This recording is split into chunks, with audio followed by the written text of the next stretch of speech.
I'm Joey. I'm Jason. And this is Metal Monster Review. Hey, it's been a long time since we've done a review, and I tell you what, it feels pretty damn good to get back to doing these, so hello again.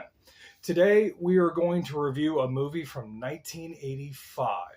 Today, we are going to review George Romero's Day of the Dead. We've talked about doing this one for a little while here because we've covered in the past Night of the Living Dead, and we've made references to doing this one here. This one is completely different than his first two zombie movies. This one's a little bit different here. What I like about this one has a whole different vibe of survival. What you have going on here is this. You have a group of scientists that are working with the military and trying to figure out what is going on with the horde of zombies and trying to figure out not only what's going on, but a way to survive. Jason, would you like to talk a little bit about Day of the Dead? Yeah, this would, like you said, there's military and a group of scientists trying to figure a way how to stop all this from going on, but it doesn't go very well. No, it really doesn't. And even the opening scene of this movie like hits with the loneliness because they're doing like a search to find survivors, and they fly 100 miles up the coast, 100 miles the other way, nothing. Just looking for anybody. You definitely get the isolation vibe for sure in this movie. And some little cool facts there. As you watch the opening scene, you'll see a newspaper article fly up and it says "The Dead Walks." And I just thought that was fucking cool. Yeah, that was one of my favorite little things about that movie, that newspaper. And there's actually a scene where there's an alligator crawling down the steps, but they actually, a little fun fact, they had its mouth taped shut. Yeah, if you look good enough, you can actually see that. So... But here we go, going on here now. We're getting into the bunker, and we're going to talk a little bit more about some of our favorite scenes of this movie. As it goes without saying, spoilers ahead. We'll try not to ruin anything for you, but there's a few things that we definitely need to talk about.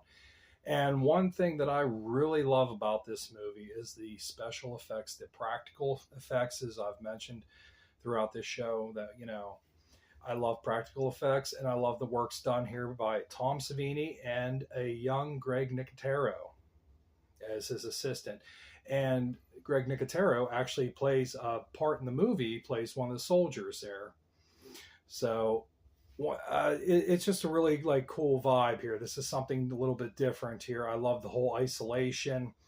The scientists and the military working together, but really working against each other. And a lot of times during the movie, they're supposed to work together, but you see some of them fighting with each other here. And they're just trying to figure out how to survive. Now, what stands out to me is, and even on this front cover here, is this lead zombie here, Bub. You've never seen Bub in another fucking movie. Not a zombie like Bub before. You know what I mean? So that's something unique and original, I think. What do you think? Yeah. That Logan, the scientist, everyone calls him Dr. Frankenstein. Yeah. But he's going, his route to try to stop this zombie apocalypse is to, when you say domesticate them. Yeah, kind of like condition them, you know what I mean? They always talked about there has to be a reward.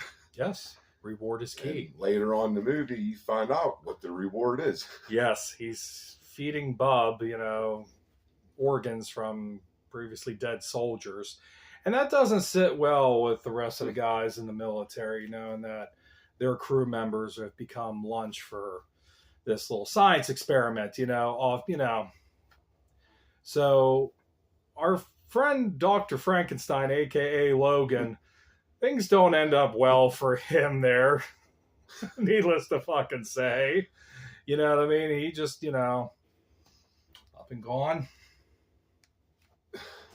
It just things didn't work out for him once they found out, hey, we're feeding the zombie, your buddies, His little theory is interesting, but how would you put his thing for all the undead out there. There's like millions of zombies. Yes, and who would have the time to train every single to one condition us? If you've seen any George Romero movie, the zombies are coming at you, and you're not going to say, wait a minute, I have an idea. You first. And it's like, well, these things just don't happen, you know what I mean? But it is an interesting concept, but one thing that is obviously here, Dr. Logan does get killed in the film, and it is a brutal death scene. But even how weird his attempt was to get rid of this, the guy playing Bub did an amazing job. Oh, without a doubt. It sounds pretty stupid, but he made it work. You actually have sympathy for him. You do. And in all honesty, I can compare in a likeness to his performance as Bub as like Boris Karloff to Frankenstein. You know what I mean? He's basing everything off stimuli and his surroundings, and you see his reaction when he sees these things for the first time. Because during the movie here, Logan actually shows Bub some items. He shows him Salem's Lot from Stephen King, the novel, and he picks up the book and looks at it. He puts down probably like a cheap Bic razor or Gillette razor or something, and he's looking at it and he's like putting it up to his face like he remembered shaving at some point in time in his life. Gave him an old set of headphones and he puts on music, and it's just like it blew his mind, hearing whatever it was that he was hearing. So this is a whole new concept, and that's what I do like about it. Now, what are some of your other favorite scenes out of Day of the Dead? Well, the gore scenes are top notch in here. Oh, fucking A, man. Top notch, man. One of my favorite scenes is they're in Dr. Frankenstein's laboratory, and there's one zombie laying on the table, and he just like reaches out and like his whole intestines just drop out. Yeah, just his guts just eviscerated. Yes, and that was well done. And then he got Dr. Frankenstein saying, I removed every organ from his stomach. He gets no use out of nourishment. So yeah, it's just basic primal instinct, I guess, is what he was kind of thinking this is on. Now, another scene that kind of stands out with me here and with the top-notch gore is that we have a guy in this movie. His name is Rickles. Yeah, Rickles is a bit of a character in the movie, but as I've mentioned before, spoilers ahead, things don't work out well for our friend Rickles. And Rickles had a really graphic, gory fucking death scene. And that's one that's always stood out with me. Yeah, well, about Rickles' death, too. Now, mind you, most of our survivors in this movie are starting to like lose their mind, going crazy, on edge. And like even when Rickles died, it played into his death. You noticed that, how he just starts laughing like a madman. Yeah. Holy shit! Yeah. As he's getting ripped to pieces. It's like, well, he's like, hey, he's just going out with a bang. All guns blazing. And I see what you mean by the maniacal laugh there, the sinister laugh. Because I'm thinking to myself, like, what? He probably knows this is it. He's not coming out of this alive. He's surrounded. He's fucking surrounded. He ain't coming out of this alive, so he just went out all guns blazing. But that was really cool scene. Great special effects. They actually used, I believe, pig intestines or something for that movie, and they kind of reused them as well to save some money. Could you imagine how terrible that would have to be if you're an extra or playing a zombie in that? The whole cast did a good job of just having that vibe of everybody on edge and irritated. There's only like maybe 3 people that still like have their sanity. They're trying to stay calm and be rational, and everyone else is a bunch of savages. Yeah, but you know what I mean? You're kind of like beyond that point where it's like, you're not in a rational situation anymore. So the other thing I want to mention with this movie, like we said, this is the 3rd movie of George Romero, Night, Dawn, and Day. Like, to me, like, each one has its own vibe. Yeah, I agree with you. Night, this is just starting, and at the end of the movie, you have a feeling like it's like a joke to them. They're like hunting, you know what I mean? Then Dawn of the Dead. Now, mind you, none of these movies can continue after each other. There's a whole new cast, everything. But I said, Night, it's just starting. Oh, this ain't that bad. Then Dawn, they start to know we might have a goddamn problem. Yeah, this is getting a little out of hand. And then Day, it's just full blown. It's over. Yeah, it's just fucking chaos. You know what I mean?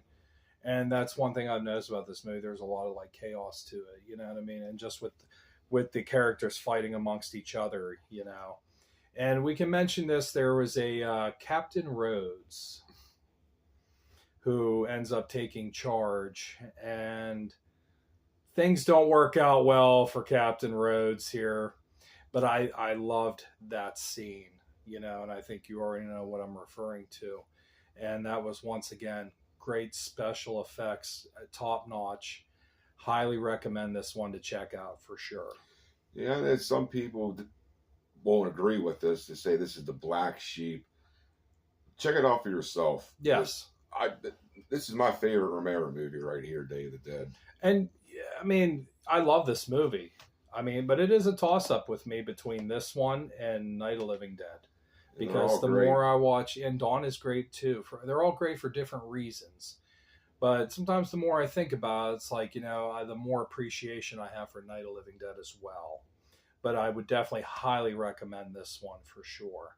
If you're looking for great 80s horror, just look no further. And they had a bigger budget for this one, so they put a lot of work to make all them zombies look good. Yes, and their hard work paid off, for sure. A lot of isolation in this, you know, just human conflict, fighting with one another. Fun for the whole fucking family, really. So, is there anything else you would like to elaborate about Day of the Dead? Just check it out and see it for yourself if you haven't. If you already seen it, watch it again. Yeah, you can never see a Romero movie too many times. So, in the meantime, be sure to check out Day of the Dead and be sure to subscribe to Metal and Monster Reviews. I'm Joey. I'm Jason. And this is Metal Monster Review.